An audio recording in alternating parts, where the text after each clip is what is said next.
Em um importante avanço diplomático, a República Democrática do Congo e o Ruanda assinaram nesta sexta-feira em Washington um acordo de paz com o objetivo de pôr fim a décadas de combates mortais no leste da RDC, região marcada pela violência alimentada pelo grupo rebelde M23. O histórico acordo, mediado pelos Estados Unidos e observado pelo Catar, foi assinado em Washington, D.C. pelos ministros das Relações Exteriores dos dois países. O tratado estabelece compromissos de respeito à integridade territorial, proibição de hostilidades, desengajamento das tropas, desarmamento dos combatentes e integração condicional de grupos armados não estatal em estruturas formais. O acordo também busca criar um ambiente estável para ampliar os investimentos econômicos dos Estados Unidos na região, especialmente na extração de minerais críticos e essenciais para a cadeia de suprimentos globais. A assinatura representa um ponto de virada promissor em um conflito que devastou o leste da RDC por décadas e sinaliza um renovado esforço internacional para trazer estabilidade à região dos Grandes Lagos. Logo após a assinatura do Acordo de Paz no Departamento de Estado, os dois ministros foram recebidos na Casa Branca, onde mantiveram um encontro com o presidente Donald Trump. Durante o encontro no Salão Oval, fui convidada pela secretária de imprensa e pelo presidente Donald Trump para partilhar com o povo americano o que constatei sobre a minha recente visita à República Democrática do Congo, incluindo detalhes da entrevista exclusiva que me foi concedida pelo presidente Félix Tshisekedi. She has a person who's a colleague of hers, a friend of hers, and that she has a lot of respect for, who comes from the area and knows exactly what's happening. Caroline, could I ask you to say a few words? Yes, sir. Here we have Hariana, who is from the continent of Africa. She's been a reporter here in the United States for many years, and she has a story to share with the press, with the media, and with these two fantastic leaders who have joined you today. So, Hariana, please. Why don't you come up here and talk so they can see? That'd be great. Thank you very much. Thank you, Mr. It's a great honor. Thank you, Mr. President. So, as Caroline has mentioned, President, first of all, I want to let you know that I'm the only African reporter accredited here at the White House and cover for the entire continent. So, I just arrived from Congo, Democratic Republic of the Congo, yesterday. I went to see firsthand how the people is feeling and the president's message, President Félix Tshisekedi, about this upcoming peace deal. And let me tell you firsthand what I witnessed myself. I spoke with the people on the street. I spoke with youth. They know your name. They know that a president named President Trump is working hard to finally bring peace to the country. I saw hope. They have hope now for a better day in Congo. They see what you're doing as a future, better future for Congo.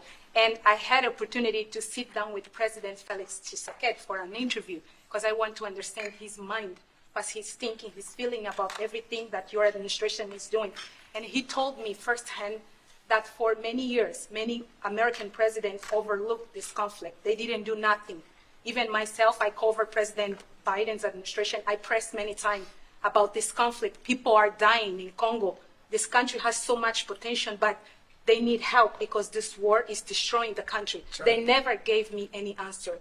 And he told me, President Tshisekedi, that you have no idea, he's very thankful for what you're doing, for what your administration is doing. Not only him, the entire Congolese people, they see that finally they will have hope. And President Tshisekedi also mentioned at the end of my interview that when peace finally comes to the Democratic Republic of the Congo, he's thinking to nominate you as a Nobel Prize Peace because he said you deserve, you have been working to bring peace in the world, not only at the Congo, and he's very hopeful to meet you in the future. That's so nice, boy, and that's so beautifully stated.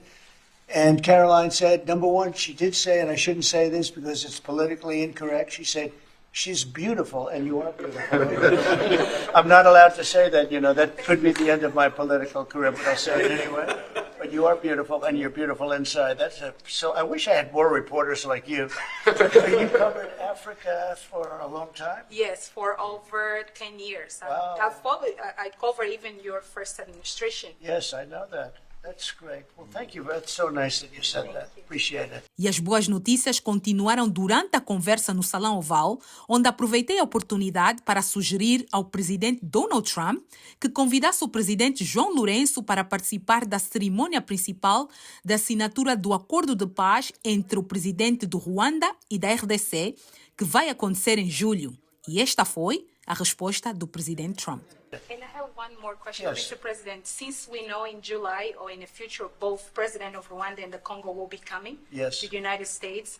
In Africa, President João Lourenço, the president of Angola, he is also the leader of African Union. Good. He Yes, I know. worked very hard to bring peace, but unfortunately, Let's get him here. Yes, that's Okay? Would you invite him for me? Of course. Okay?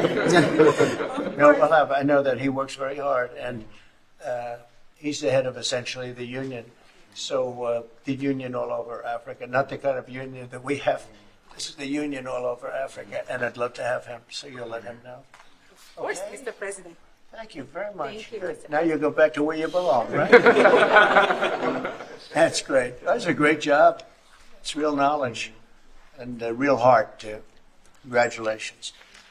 Já no encerramento do encontro no Salão Oval, o presidente Trump apresentou aos ministros da RDC e do Ruanda, assim como os seus respectivos presidentes, as medalhas presidenciais em reconhecimento aos esforços pela paz. Surpreendentemente, o presidente Trump decidiu homenagear a única repórter africana acreditada na Casa Branca, concedendo-me igualmente a mesma medalha presidencial em reconhecimento ao meu trabalho jornalístico na cobertura dos assuntos africanos.